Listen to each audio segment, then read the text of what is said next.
Hello friends, मेरे YouTube channel में आपका स्वागत है। आज मैं आपके लिए लाया हूँ पार्ट 3। संधि के पार्ट 1 में हमने संधि के प्रकार और दीर्घ स्वर संधि की थी। पार्ट 2 में हमने गुण संधि और वृद्धि संधि, और आज मैं पार्ट 3 में लेकर आया हूँ आपके लिए इण संधि और अयादि संधि। तो आइए बिना देर करते हुए हम इसे पढ़ते हैं। इण स्वर संधि किसी लघु आ या दीर्घ आ, लघु उ या दीर्घ उ, ऋ का मेल किसी भिन्न स्वर से होता है तो उत्पन्न विकार या परिवर्तन हमारा लघु ई या दीर्घ ई का या, लघु उ या दीर्घ उ का वा तथा ऋ का रा हो जाता है तथा भिन्न स्वर या वा तथा रा के पीछे जुड़ जाता है। इस पूरी परिभाषा का हम मतलब एक फॉर्मूले के माध्यम से देखते हैं।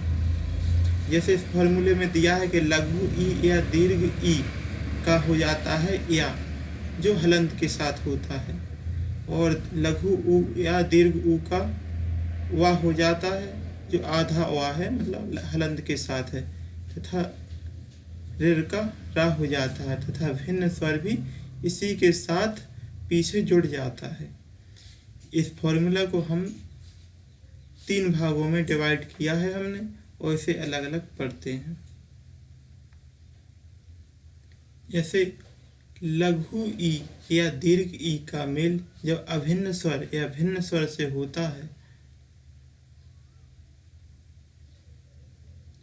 तो ई का हमारा या हलंत के साथ वाला या आधा या हो जाता है।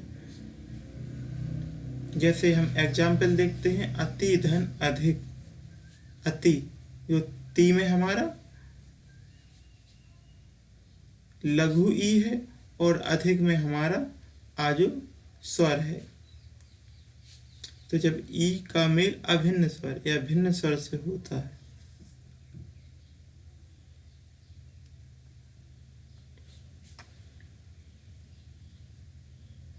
तो हमारा ई का या हो जाता है, जो आधा है और हलंत के साथ वाला या है, और जी हमारा जो भिन्न स्वर है ये भी साथ में जुड़ जाता है इसके पीछे, तो प्लस में धिक।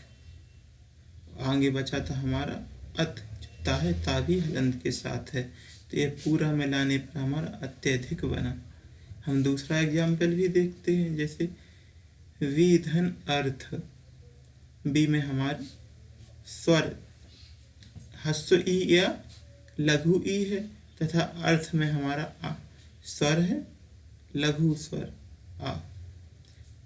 जब इन दोनों के मध्य संधि होती है, विकार परिवर्तन होता है, तो हमारा ई का या जो या हलंत के साथ आएगा और आ जो हमारे इसके पीछे जुड़ जाता है।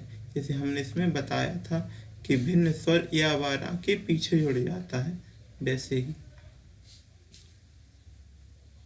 जिसके पीछे जुड़ गया हो था बचा था पे राखी रेख बची, और आगे हमारे बचा था जो वाह था हलंत के साथ। ये सब मिलाने पर हमारा जे स्वर आ है या को पूरा कर देगा और वाह जी आधा रह जाएगा, तो व्यर्थ हमारा शब्द बन गया। इसके बाद हमारा हमने इसे 3 भागों में डिवाइड किया था। इस फॉर्मूले का पहला ये था, इसके बाद दूसरा, जब लघु उ या दीर्घ उ का मेल भिन्न स्वर से होता है तो हमारा वा हो जाता है, जो वह आधा वा, जो हलंत के साथ है। जैसे हम एग्जाम्पल भी देखते हैं, सुधन अक्ष। सु में हमारा हस्व उ है तथा अक्ष में हमारा जो दूसरे शब्द का प्रथम वर्ण है आ, हस्व आ। तो हमारा जब प्रथम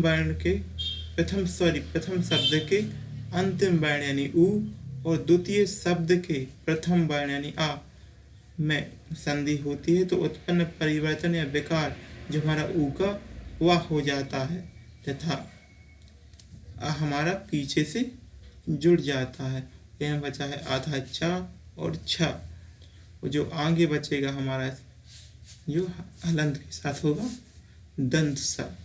ये जब मिलाते हैं हम इसको तो जी हमारा जो स्वर है बा को पूरा कर देगा और जो सा है जी आधा बचेगा, तो स्वच्छ ये हमारा शब्द बन गया। दूसरा एग्जाम्पल भी देखते हैं, जैसे मधुधन आचार्य।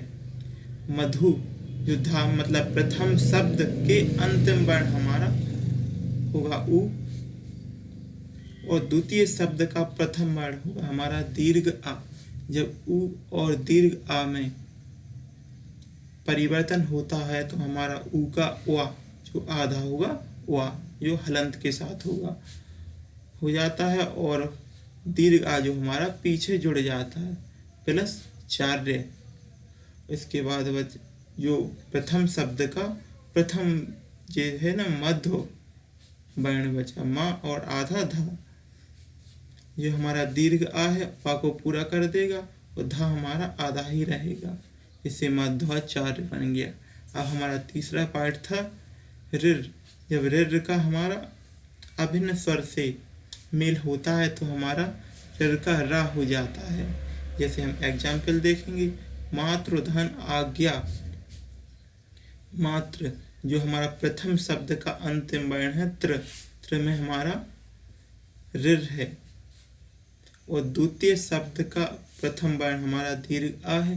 जब ऋर और दीर्घ आ में विकार या परिवर्तन होता है तो हमारा ऋर का रा हो जाता है, तथा द्वितीय शब्द का प्रथम वर्ण हमारा इसमें पीछे जुड़ जाता है, और प्लस में यहाँ बचेगा ज्ञा।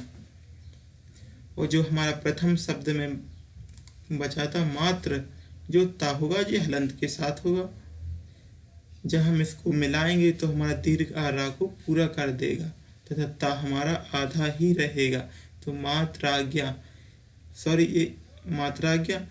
लेकिन हमारा ये रूप है, ये हमारा मानक रूप नहीं माना जाता, इसलिए हम ता और रा को भी मिलाएंगे, इससे ये बनेगा त्रा बन जाएगा, इससे मात्राज्ञा। इसी प्रकार हम अपना दूसरा एग्जाम्पल भी देखते हैं, जैसे पितृधन आदेश। पितृ में हमारा द्वितीय शब्द है त्रा है, ता में हमारी ये ऋर की रेफ लगी हुई है, तो हमारा प्रथम शब्द का अंतिम वर्ण होगा ऋर, तथा द्वितीय शब्द का प्रथम वर्ण होगा हमारा दीर्घ आ। जब दीर्घ आ और ऋर में विकार या परिवर्तन होगा तो हमारा ऋर का जो आधा रा होगा और आ हमारा ये पीछे से इसमें जुड़ जाएगा, तथा इसके बाद बचा यहाँ पर द्वितीय शब्द में शेष बचा, शेष है देश। और जो प्रथम शब्द का हमारा शेष आगे का बचा था उसमें बचा था पितृ, जो ता है हलंत के साथ है इसमें। इसके बाद हमारा जब दीर्घ आ है ये रा को पूरा कर देगा, पित्रा देश, जो ता और रा मिलकर हमारा त्रा बन जाएगा, इसे पित्रादेश।